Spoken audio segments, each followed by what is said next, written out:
Right, so I'm just going to talk you through each of the adaptation sentences that you had to complete over the half-term holiday. So the first one then, I come from a large family. We needed to change, we find that in the text and then change it to I come from a sporty family. So if we just look in the text quickly here, and we're trying to look for I come from a large family, and here we've got Je viens d'une grande famille. So first of all, let's have a look at this book that I've got here, which I'm going to mark. So Je viens d'une grande famille, and then we needed to change that to I come from a sporty family. Je viens d'une, and then here is the first thing that we need to think about, because une grande famille, this is the adjective grande, this is the noun famille. With this adjective, it always goes before the noun. However, one of the reasons why I set you this as a sentence was because the adjective sportif would need to go after the noun. So the first thing that I need to do is to shift this way. Now, next question I've got to ask myself is this word famille a masculine word or a feminine word? Well, the clues that I've got in the text, without even needing to look at a dictionary to find this out, or if we look here, it says une grande famille. We know this is right, and because it's got the une with the e on the end of it and grande with an e on the end of it, must be feminine. So this word sportif needs to change to sportive. So there's the first one. Okay, let's have a quick look at the next one then.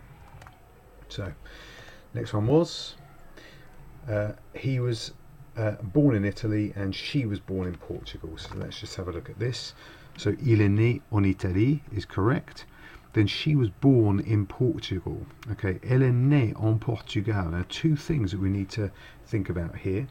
First thing is, because this is a verb which conjugates with être in the perfect tense, this word here needs to agree with the person that it's talking about. And we make the word né agree with elle just by very simply putting an e on the end of the word né.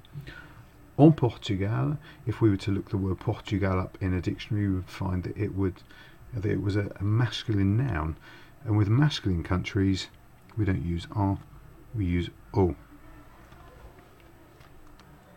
And number 3, or the third set. So numbers 5 and 6. He met my mum and she met my dad. Il. We're missing a word here. Let's just say il a rencontré. Make sure we put the accent over there. Il a rencontré ma mère. He met my mum. She met my dad. Then elle a rencontré. And perfect tense verbs and past participles which go with avoir, such as rencontrer, don't need this agreement. So the agreement that we've got here, where we spoke about being born, we don't need any such agreement here with elle a rencontré. So elle a rencontré mon. So we've done this correctly. This is excellent. We've got the word mon instead of the word ma, and it needed to change because, of course, the word dad is a masculine word. The only issue with this one here, of course, is that it shouldn't say frère, because, of course, a frère is a brother. So the word that we were after would be père. Let's just move this book up a little bit, and let's do numbers 7 and 8. So my mum is tall and pretty, and my dad is tall and pretty. So let's have a quick look at this. My mum is tall and pretty. Ma mère est grande et jolie. This is correct. My dad is tall and pretty. Mon frère, again, we're going to change this word and we're going to use père instead.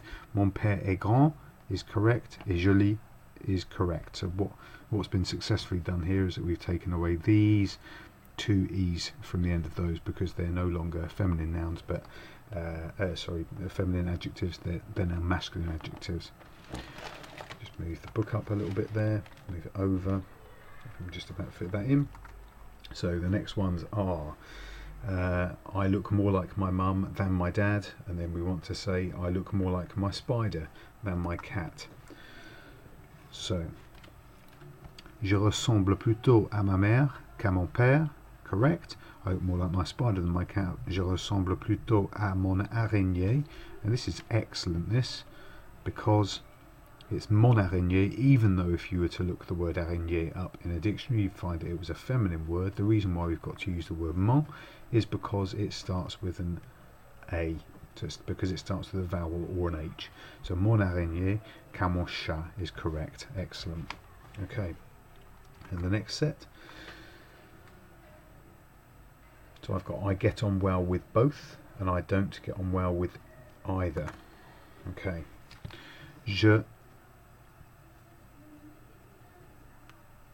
So I get on well with both. If I was to look in my text here,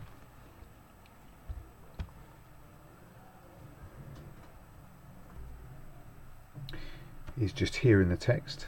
So it's where it says Je m'entends bien avec les deux. So if I just get this book back up,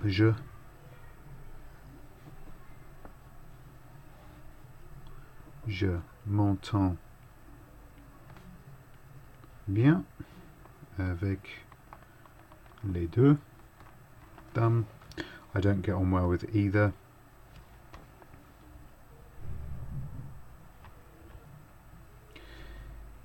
I don't get on well with either. So we're going to take this bit here again. Je ne m'entends pas bien avec l'un ou l'autre.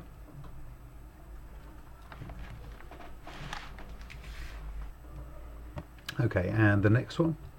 So I live with my mum and her friend Louis, and I live with my dad and his friend Sally.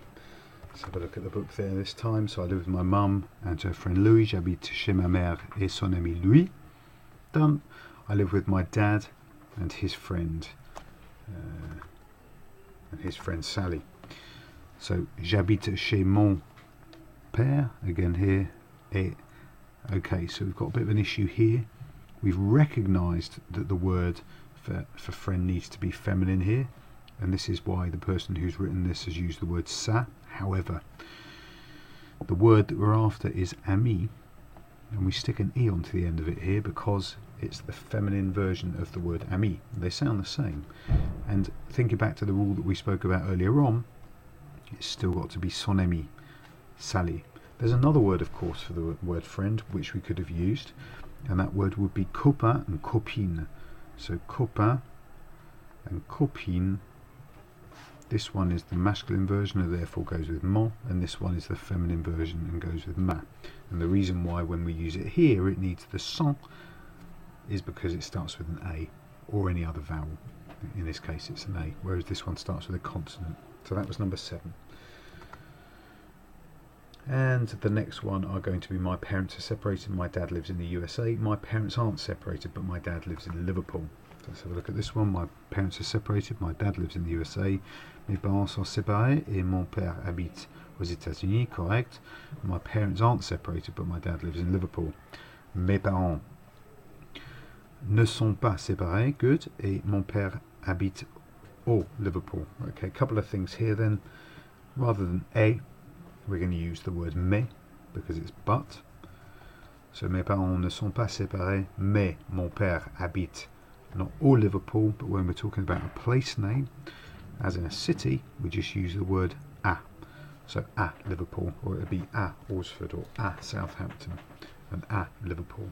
Of course, we use the word en with feminine singular countries, or as we spoke about earlier on with masculine singular countries, and then we use AUXO with plural countries. And the next one. Next one is Louis does sport with my brothers do sport with Louis. So Louis fait. Okay, so in the text we need to conjugate this verb, so it's Louis fait du sport avec. Here would have said avec mes frères, because we use mes when we're talking about plural words. My brothers do sport with Louis. Mon frère, again this one needs to change here because it's plural, so mes frères, and here we need to conjugate this correctly to font. Mes frères font du sport avec Louis. That's now correct. And then the last ones are going to be but I don't get on well with him and I get on well with her. So mais je ne m'entends pas bien avec lui, good. Je m'entends bien avec lui. Now Louis here means him. So the last thing we need to change is this word needs to go to elle, so that we're saying je m'entends bien avec elle. I get on well with her. And they're the corrections for this activity.